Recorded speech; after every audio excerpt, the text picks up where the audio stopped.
Okay, so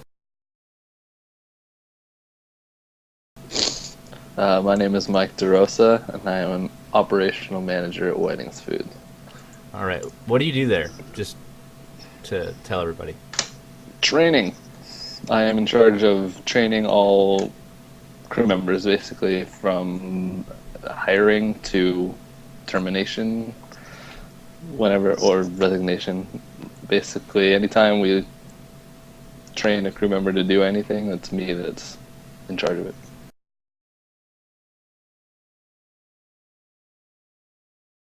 Yes. A couple years ago, we got new registers for our 23 locations, which went from basically a mechanical machine that did the math for you to a computer with the touchscreen and everything. But then even now, we've expanded to the arena in Santa Cruz for the Santa Cruz Warriors, and we have iPads there. Wow, So that I way, didn't even know that. I worked yeah, there. we just implemented it like 2 days ago, That's and pretty cool. basically, and we tested it, and so basically, if a person goes to the arena and they buy tickets to see the Warriors, they can get on their phone, get on a little app, and they can order food from their seat, and then we get it on the iPad, and then we bring it to them to their seat. Wow, that's really cool.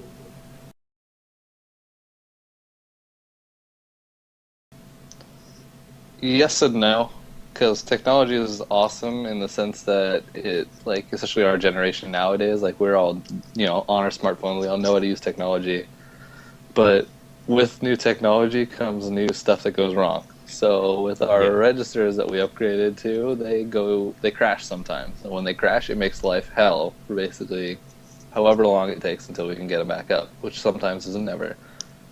And at the same time, though, we have um, new machines make life easier because the old machines, there's a reason we got rid of them. They suck, and new machines just they work better. They're designed to work better and last longer and be more efficient in that way. But the training aspect of it, every crew member has to be trained on how to use it. And anytime you have, say, you have three fryers, which is what we have on the boardwalk at our locations. If you have three fryers, but one of them is new and it operates differently, then you have to train crew members on that one new fryer. But then they get confused with which fryers are which. They start doing things that are supposed to be done on one that aren't supposed to be done on another.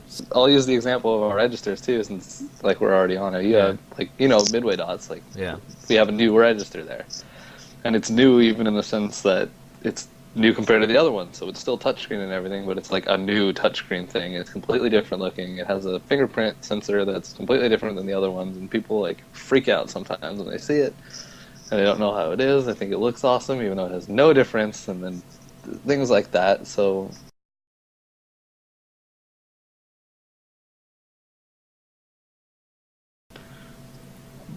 both.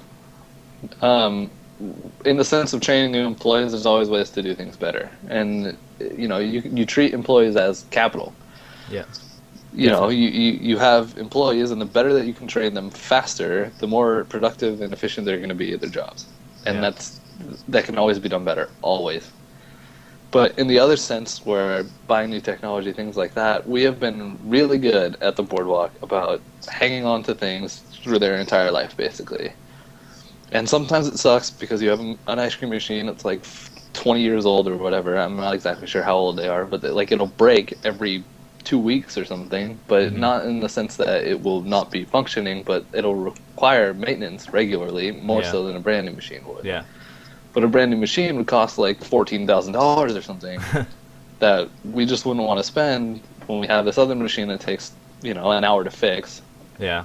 that you Definitely can just worth keep using and using and worth using. using the hour of maintenance. The So, but that being said, if you need to buy, if you're point of sales, you need to take credit cards, you need to take gift cards if you're like so choose, but you need to be that forward thinking because I mean, just personally, like I hate to go to a business and be like, wow, I have no cash, and you don't take card, yeah, and then having to go find an ATM or something like that. That yeah. just That's huge. That's huge. yeah Even for me, like yeah I don't really carry cash much anymore these days. Plus, in that sense, you probably get more revenue anyway. Because Oh, yeah. honestly, when I go somewhere, half the time if I pay with my card, I don't even care how much it costs. Like, Yeah. I want a funnel cake from Disneyland, and Yeah. I'm gonna buy it. I don't care how much it costs. I don't even look at how much it costs. Yeah, So- that's true.